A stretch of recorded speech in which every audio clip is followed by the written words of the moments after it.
안녕하세요. 맥키니치의 투자클럽입니다. 셀트리온이 장중 20만원 붕괴되었다가 상승 전환했습니다. 위드 코로나 시대에 레키론의 활용이 더 필요하다는 전문가들의 얘기가 나오고 있습니다. 이 부분 한번 살펴보도록 하겠습니다. 자, 오늘 오전에 하락을 했다가요. 셀트리온이 미국 트라이링크하고 코로나19 mRNA 백신 개발 계획 관련되는 부분, 향후에 이제 mRNA 플랫폼으로 차세대 백신 관련되는 부분을 개발한다, 이런 어떤 영향도 있었고요. 근데 최근에 이제 셀트리온 관련되는 부분에서 하락에 여러 가지 원인이 있겠습니다만, 작년도 상승을 주도했던 레키로나가 오히려 지금 부작용을 겪고 있지요.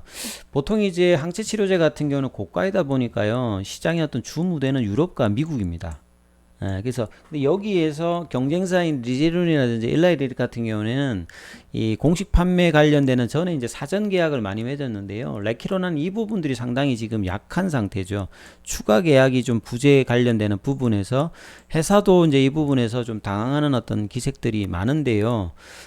이런 어떤 부분이 있는 상황에서 이 셀트리온 그룹 전체적으로 지배구조 어떤 단일화를 예고하면서 3, 4병이라든지 경영승계 관련되는 부분, 이런 부분하고 이제 겹치면서 좀 영향을 좀 주고 있는데요. 그러다 보니까 이제 레키로나가 제대로 팔리지 못하다 보니까 재고 관련되는 부분이 오히려 다른 이제 바이오 시밀러 관련되는 부분에서도 영향을 주면서 3분기 실적, 4분기 실적 우려감이 나오면서 신한, 뭐 신형 SK, KTB 이런 데서 이제 목표가를 하향했죠. 최근에 이제 KB증권만 30만으로 커버리지를 재개했죠. 그리고 이제 합병 관련되는 부분에서 당초 이제 11월 1일 합병 기일이었는데 이게 11월 3일로 연기가 됐습니다. 왜냐하면 이제 셀트리온 스킨케어의 이제 소액 주주들이 주식 매수 청구권 관련되는 부분들이 500억이 넘어가면서 이 부분들이 좀 지연이 되었고요. 이러다 보니까 이제 주주들이 주가 하락에 대해서 이제 비대위를 구성해서 회사의 주주가치 제고 방안을 좀 요청했는데요. 이전 같으면 빚을 내서라도 자사주 매입을 했던 셀트리온인데, 이번에는 주주들의 어떤 생각은 이제 서정진 명예회장의 장남인 서진석 셀트리온 이사회장의 경영권 승계 때문에 자사주 매입 같은 것도 안 하면서 좀 방치한다, 이런 어떤 흐름으로 주가 하락의 어떤 이유를 조금 이제 얘기를 하고 있다 봐야 되겠죠. 이러다 보니까 이제 공매도 관련되는 부분들은 신규 매수가 없다는 부분들, 뭐 연기금도 팔고 있고 실적도 나쁘고 외국인들도 뭐 사는 어떤 포지션이 아니다 보니까 계속 이제 늘어나면서 주가를 10월달 이후에 이제 급락으로 만들었는데요. 이 이달미 SK증권 같은 경우도 37만 원에서 이제 그 목표 주가를 낮추면서 이런 이야기를 합니다. 이 정맥 주사제에 대한 어떤 경쟁력 우려 관련되는 부분이 있는데, 사실 이게 레키로나가 리제론하고 일라릴리 대비해서 보면 좀 이 상황이 좀 다른데요. 거기는 주가가 올라갔다가 최근에 조금 내려갔다가 좀 반등세가 나오고 있는데요. 이 말은 무슨 말이냐면, 거기는 실적의 영향을 제대로 그 리제론하고 일라릴리에는 반영을 좀 했다라고 봐야 되거든요. 근데 사실 이제 레키로나는 세계에서 두 번째로 항체 치료제를 개발해 놓고도 국내에서도 이제 역차별을 받고 국외에서도 제대로 된 어떤 그 수출 계약들을 빠른 시점 내에 내지 못하면서 이런 부분들이 이제 3분기, 4분기 실적단에도 영향을 주는 어떤 상태를 만들었기 때문에 이 부분들을 이제 우리 그 소액주주들은 회사에다 이야기를 하고 있으니까 회사가 이런 부분에 대해서 이제 자사주 매입이나 이런 부분들을 당연히 좀 해야 됐던 상황인데 오히려 좀 방관한다, 이런 것 때문에 좀 갈등이 좀 더 나고 있는 상황이다, 이렇게 보입니다, 사실은.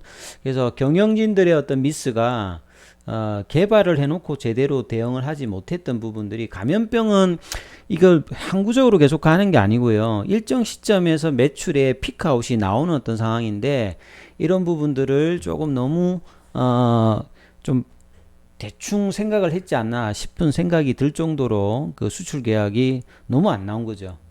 개발을 안 한 것도 아닌데, 뭐 글락스스미스클라인이라든지 후발주자에 비해서도 지금 뒤처지는 어떤 상황까지 가버렸던 것이 참 상당히 안타까운 부분이라고 봐야 되겠죠. 그리고 이제 머크 관련되는 부분들도 보시게 되면 계속 이제 기형아 출산이라든지 암 유발이라든지 이런 이제 부작용 관련되는 부분에서 계속 이야기를 하고 있거든요. 이름에도 불구하고 이제 국내에서는 뭐 선구매라든지 이런 걸 하다 보니까 이제 지난 주말에는 이제 뭐 우리 그 전해숙 의원인가요? 이 더불어민주당 코로나 백신 치료제 특별원장 최고위원인데요. 그 국내에 이제 코로나 치료제 특히 이제 레캐로나 관련되는 부분은 이제 언급하면서 국산 치료제를 활용하면 중증 환자라든지 사망자를 줄일 수 있고 위드 코로나 할 때도 이 부분들을 쓸 수 있는데 오히려 이제 몰누피라비르 관련되는 부분은 가격도 비싸고 암 유발, 기형아 출산 이런 것들이 있는데 한다 이렇게 이제 좀 지적을 했죠. 자, 미국 같은 경우에서도 보면 FDA가 초기 이제 임상 백상 그 백신 들어갈 때 이 조건부가 관련되는 부분을 이렇게 할 때는 이제 WHO는 제일 심했고요. 그 FDA도 초기 이러다가 나중에 이제 조건부 허가 관련되는 부분을 이야기를 했는데 이 대통령이 강력하게 이제 시사를 하면서 이런 부분을 좀 미국 같은 경우는 키웠지 않습니까? 국내는 이번 이제 코로나 사태 때 특히나 국내 제약 바이오 회사들이 계속 이제 이걸 통해 가지고 뭔가 전환할 수 있는 어떤 계기를 마련하는 데 부분에서 지원이라든지 이런 부분들은 너무나 많이 좀 아쉬운 어떤 정책적인 어떤 미스가 많았던 것 같습니다. 산업적인 차원에서 보면요. 그래서 이제 의료진 같은 경우에서는 이제 한림대 그 강남성심병원 감염내과 이재갑 교수 이분들 뭐 유명하신 분인데요. 이 위드 코로나 재택치료제에서는 항체치료제의 어떤 활용을 상당폭 해야 된다. 그러니까 경구용 치료제의 어떤 선구매로 끝내는 게 아니라 사실 이제 경구용으로 다 할 수 있는 게 아니라 국내에서 이제 그 안전성이 있고 효과가 있는 레키로나가 있으니까 레키로나 관련되는 부분들을 호흡기 전단 클리닉 같은 게 주사실 만들고 항체 그 생활치료센터 같은 데다가 항체 치료제 맞을 수 있는 곳 만들어 가지고 이렇게 줘야 된다는 거죠. 그 제도를 정비해 가지고. 그래서 이런 부분들 의사도 이제 상주할 수 있게끔 만들어져서 해야 되고 셀트리온의 어떤 레키로나 관련되는 부분들은 이 부정적인 의견들도 있지만 아예 효과가 떨어지는 것이 아니기 때문에 써도 된다. 그래서 기저질환이 있는 50세 이상의 환자에 하면 중증질환이나 입원율을 떨어뜨릴 수 있다. 이 경구용 치료제에 비해서 효과가 떨어지는 것도 아니고 가격이 이제 국내에서 보면 그렇게 지금 경쟁이 떨어지는 상황도 아니지 않습니까? 이 경구용 치료제 이 가격이 세기 때문에. 그래서 이런 어떤 차원에서 이 부분을 해야 되고요. 이렇게 해야 이 뭐 의료 체계 관련되는 부분에서 이 뭐 서킷 브레이크 관련되는 부분에서 뭐 일주일에 3-4천 명 정도 나오면 중대본이 이렇게 한다는데 사전에 할 수 있는 상황이 있다는 거죠. 치료제가 있으니까 이 부분에서 적극 활용을 또 이야기를 했는데 아무리 이제 의료진이 이야기하더라도 잘 안 듣더라고요. 왜 이런지는 모르겠습니다. 나중에 끝나서 이 부분에 대해서 많은 어떤 이야기가 나올 것 같아요. 예, 초기부터 지금까지. 그리고 이제 또 기사가 이런 기사가 있는데요. 셀트리온의 소액주주 비대위가 셀트리온 본사를 방문해서 합병 계획을 뭐 발표해야 된다. 유럽 승인을 앞두고 뭐 이런 어떤 기사도 있어요. 그 의견의 항의 서한을 전달했다. 이제 지난달에 이제 그 국민연금 본부 방문해 가지고 스튜어드십 보여달라고 이제 삼형제 합병 의견을 뭐 전달한 상태였는데요. 이제 가장 이제 향후에 중요한 부분들은 제가 볼 때는 이 유럽에서의 어떤 승인 여부라고 생각합니다. 유럽에서 승인이 되면 제대로 된 어떤 실적들이 나올 수 있는 어떤 계약들이 나오는 게 이제 상당히 제일 중요하겠죠. 왜냐하면 3분기, 4분기가 실적이 나쁘다는 게 알려졌는데 이거를 바꿀 수 있으려면 3분기, 4분기가 실적이 나쁜데 이게 향후에 봤을 때 실적이 이게 저점이겠구나라고 하면 저가 매수세가 들어오는 거잖아요.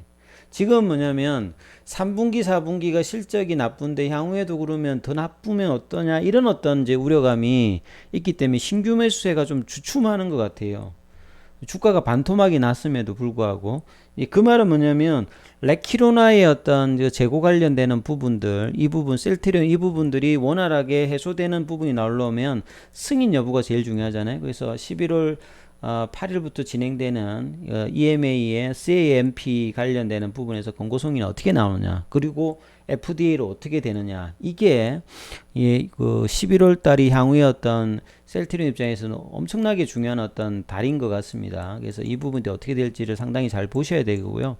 그래서 2018 2018년도 그 19년도에 주가가 이렇게 빠졌을 때 그때도 보시게 되면 이 주가가 올라갔을 때 주가를 유지를 해주려면 실적 단위 상당히 유지하잖아요. 그러니까 셀트리온 입장에서 보면 셀트리온 헬스케어 쪽에 재고가 많이 쌓이면 그 셀트리온이 그냥 헬스케어 쪽으로 물량을 계속 넣어 보낼 수가 없잖아요. 헬스케어 쪽에서 팔려야 되니까. 그래서 헬스케어 쪽에 지금 램시마 SC 재고가 있는 상태이기 때문에 램시마 SC도 매출단에서 영향을 맞추고, 셀트리온에서 이제 레키로나 관련되는 부분을 생산하기 위해서 재고를 좀 어느 정도 축적했기 때문에 나머지 부분들이 또 그 헬스케어 쪽으로 안 넘어가면서 이게 이제 뭐 매출이나 영업이익에서 영향을 줬는데, 2018년도, 2019년도 그런 어떤 상황에서 이 핵에 관련된 논란 나오면서 공매도 단에서 영향을 받으면서 주가가 한 70% 가까이 빠졌고,